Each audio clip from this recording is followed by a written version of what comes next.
What's going on, everyone? Austin John Plays here, and today we're going to be discussing the possibility of influencing a mass outbreak in Pokemon Scarlet and Violet.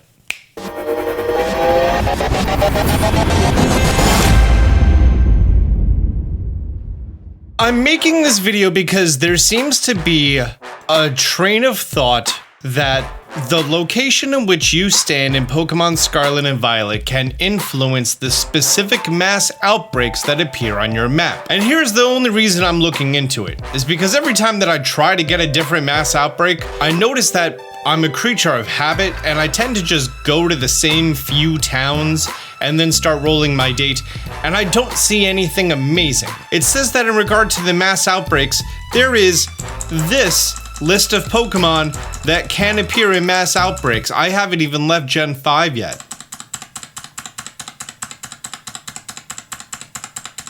Those Pokemon, I haven't seen those. That got me wondering, and I wanted to look into this. I know a lot of my audience likes to see the exact testing that I do and how I come to my conclusions.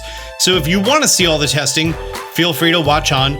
Or if you just want the results on how to choose your mass outbreak, just fast forward to the timestamp that's listed on screen right now, and it's probably like there-ish, somewhere in this range. That's my guess. And if you reach that point and you watch that portion and you're a little confused, you may want to rewind back to now. Now, these trends and habits were first observed by N9 Kai, I'm sorry if I butchered that they stated that where you are on the map influences the mass outbreaks. And I'll be honest, I don't believe it.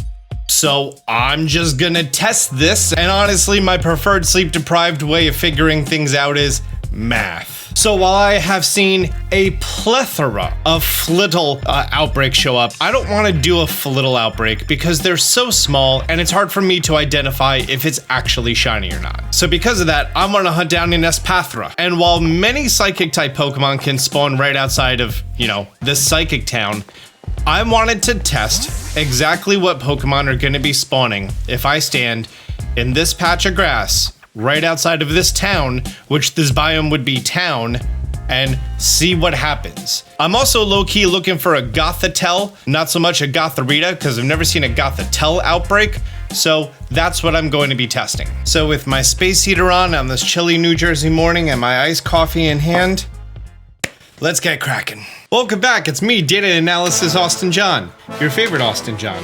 I have some interesting findings. The first test I did was just looking in the one specific area that I am, in which case I had on my first day a Salazzle,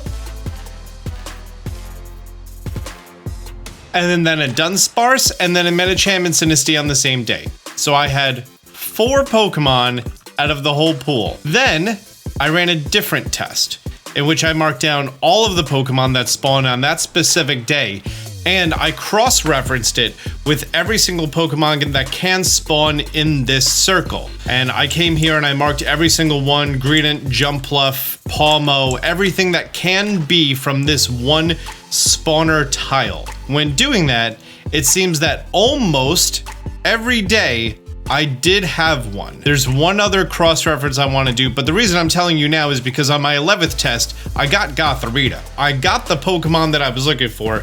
She's right here. She's right next to the town.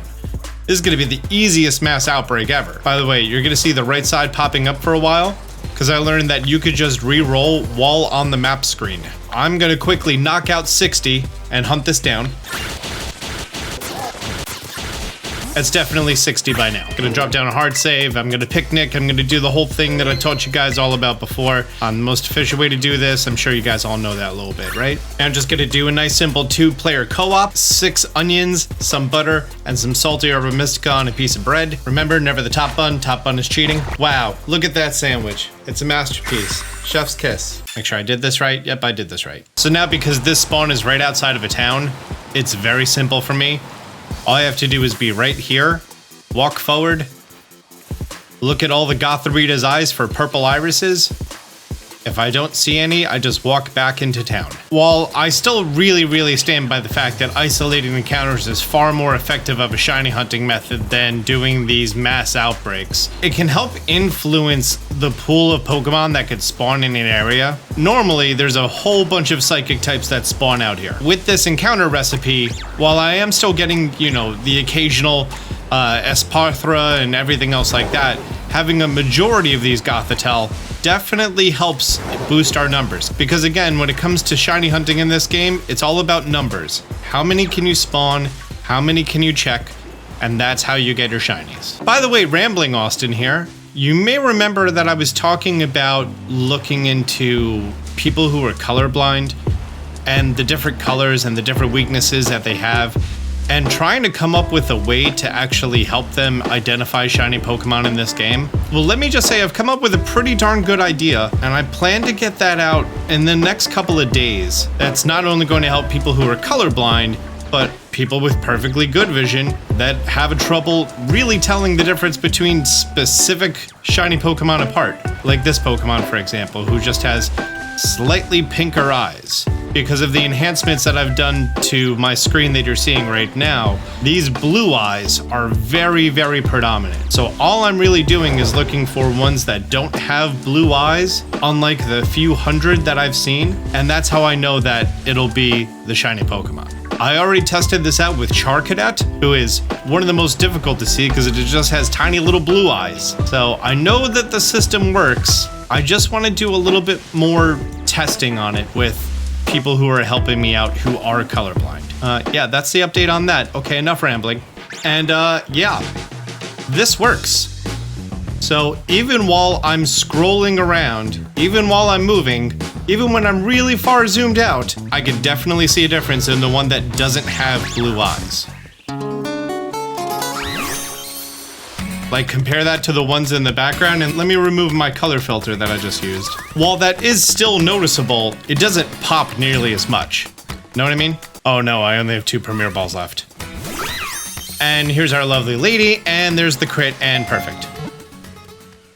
Already have the Pokemon that I want from here. I just want to run a few more tests on generating Pokemon in this specific area, because that's still going to be relevant to the numbers that I already ran. After continuing this test and going through the specific numbers on all the Pokemon that spawned here, I came up with a list of the 20 tests that I ran. Now, granted, this is a very small sample base, not enough of a base for us to draw like a super accurate conclusion. That's the reason this is only part 1 of the test. So what I did at this point is I went through every single species of Pokemon in the entire Pokedex, all 400 of them. If they were in my box that I was standing in, they have a yes. Meaning, like, if I were to go look at Psyduck over here, I'm actually in that bottom left box, which has the small circle above that. Editing Austin, zoom into that. I also marked down the species that were next to the box I was currently standing in.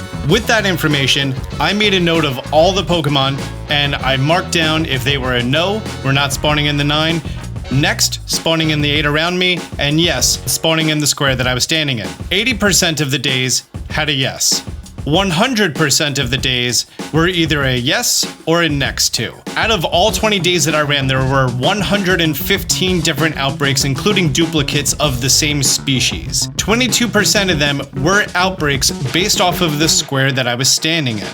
43% were based off of the next I was standing in, and only 35% were not in the 9 squares of myself and the ones immediately surrounding me. Now, I just want to clarify that when I say the square I'm standing in, it includes all of the Pokemon who can spawn in this square. Not only the ones that are in the town, but the ones that may be day or night exclusive, the ones that are in the cave system below where I'm standing, the ones that may be in rivers, kind of touching the square that I'm currently in. So much in this one little square, because I think that's how it works. With this being the first test that I ran, I think it's important for me to now choose a biome that's completely different, and I'm gonna just try to avoid water altogether. So I'm going to go ahead and I'm gonna go to that middle Asado Desert box, and I'm gonna rerun those numbers. because then I won't be having me being next to a river or an ocean to possibly skew the data. Then I'm probably gonna look for spicy stuff. To my best guess, I am now in the middle of that, which just should be desert and maybe also cliff and maybe also mountain. We should be good. So let's run the test all over again. I'm going through here and I'm only on test number 7, and for the first time ever in my entire time playing, I saw a Tandemaus outbreak in the square next to my square. I've never seen a Tandemaus outbreak ever before. This is making me lean more toward, yeah. This is also the very first time I've ever seen Cagelocke, that's his name, Cagelocke, in a mass outbreak next to Tandemaus. There's something going on here. There is something going on here. Low key, I need both of these, so I'm gonna take a break from this. Let me save you a half hour. I did the Cagelocke outbreak. I talked about the colorblind stuff. I realized that I could just make them more greener because the shiny's sort of yellow looking. After a half hour, I didn't find it. I went back to testing. Saved you some time. Bye. Okay, I have some great news. Just to be objective to the testing, I decided that I was going to take the first pool of Pokemon that was relevant to the first test that I did, and I was going to run those numbers to see what similarity there is. And it turns out that, again, 80% of the days of this new test in this new location did match a Pokemon that was also spawning in the previous location. But the next two was only 19 of the 20 days at 95%. Once I get down to the actual percentage of Pokemon, it was only 18% yes, 25% next, and more than half no. So, after I updated the data to the new pool of Pokemon that were spawning here, the results were a lot more in line. 80% yes, 100% next to.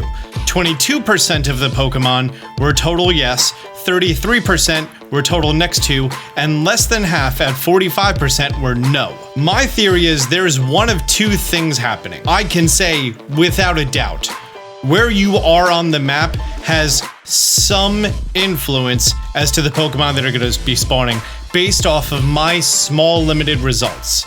It took me 6 hours to format and come up with exactly how I wanted to do this comparison. That includes recording all the results of date skipping and then also categorizing them for the full count, and then coming up with a full list of all 400-ish Pokemon that can spawn, and then marking the ones that are yes to my square, and then going through the Pokedex and finding all the ones that are in the next to me spaces and marking them down as the next spaces. Well, I also marked down the biomes, but I ended up not using that, and I also didn't end up using the icons. But 6 hours, came up with this, and 80% of the days included a Pokemon in the exact square I was standing in. When I was down at the Psychic Town, I didn't see Pokemon that were spawning in the desert, or if I did, they were very infrequent.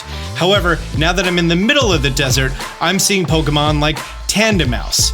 That's going to be spawning over here next to the lighthouse, which is the diagonal square away from the exact spot that I was standing, which is actually slightly left of where I am now, is right about there. Now, there's an important thing to note here is when I'm talking about the Pokemon spawning, I mean that it can spawn here, so therefore the mass outbreak can occur anywhere on the map that Pokemon can spawn.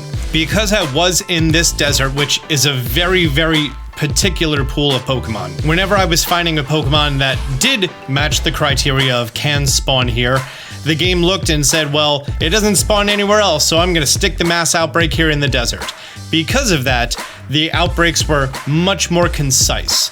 I imagine you're going to have the exact same results if you end up going for a snow Pokemon that's only going to be able to spawn where there's snow, or a bamboo forest Pokemon over here where the Bisharps always are, the mountainous area over here where you could find Lucario and stuff.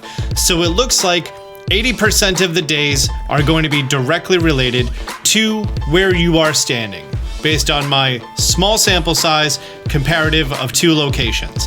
I can do this further, but honestly, the evidence is so compelling in one direction, I honestly don't feel as though I need a larger sample size.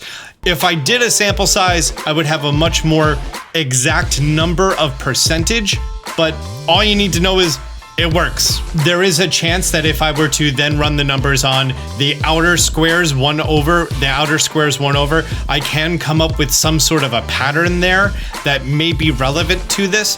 But honestly, again, that's going to be a lot of work for me just to come up with more precise numbers. And all you really want to take away from this is it works. So, the overall strategy on how to find yourself a specific outbreak. All you're gonna do is come to Cerebi, make sure you choose the Scarlet and Violet Mass Outbreaks, not the Pokemon Legends Arceus one. And you're gonna look in here for any specific Pokemon that you may want to have in a Mass Outbreak. For example, you want Tandemaus. On this page, it says Tandemaus can be in a Mass Outbreak. Then you just go to your game, go to your Pokedex, find Tandemaus' entry. Go to one of the specific squares that are highlighted in that color. If you're standing in that specific square, then every single time that you roll your date forward, there's going to be a 22% chance that any of the Pokemon from that square are going to be in a Mass Outbreak. Let's just exemplify it right now. This Pokemon Center here looks like it is perfectly in the middle of that square. From here, I'm just gonna pull up the map screen. I'm gonna zoom 1 out, that way it doesn't show me the nearby Pokemon. I'm gonna go and I'm gonna change my date 1 forward. And of all the Pokemon that can spawn in my square, there's now a 20 to 25% chance that one of the Pokemon that spawns in this square is going to be somewhere on the map. In addition, there's a 50% chance that one of the Pokemon that spawns in this square and the adjacent 8 squares is going to be on the map. I'm looking through the map and I'm not seeing a Tandemaus outbreak. All I'm going to do is go back to where my character is and go 1 day forward. Because of this, I think your best strategy would be, if the Pokemon can spawn in multiple squares, go to the middle of them. Or if those specific squares are more isolated than others, that would be in your favor as well. Not seeing Tandemaus, I'm gonna roll again. Now, when I say 25%, that doesn't mean you do it 4 times and you're guaranteed Tandemaus. I mean, you do it 4 times, and on average, you will find 1 Pokemon who can be in this square. And if there's 20 Pokemon in this square, that means that you may have to roll 100 times for 1-to-1 odds of that Pokemon being there. But it's significantly higher odds than if you were to try to do it anywhere else on the map. And it's because of this, and you always being so close to a river or to a water source or to the ocean, that you typically see the same water type Pokemon everywhere on the map. Because Merry Christmas. Because chances are you're standing in a tile that has water or next to a tile that has water. That's the reason those water Pokemon, Magikarp, the stream Pokemon, seem so common. Also, the ones that appear everywhere, like Rufflet and Glimmet being in caves everywhere.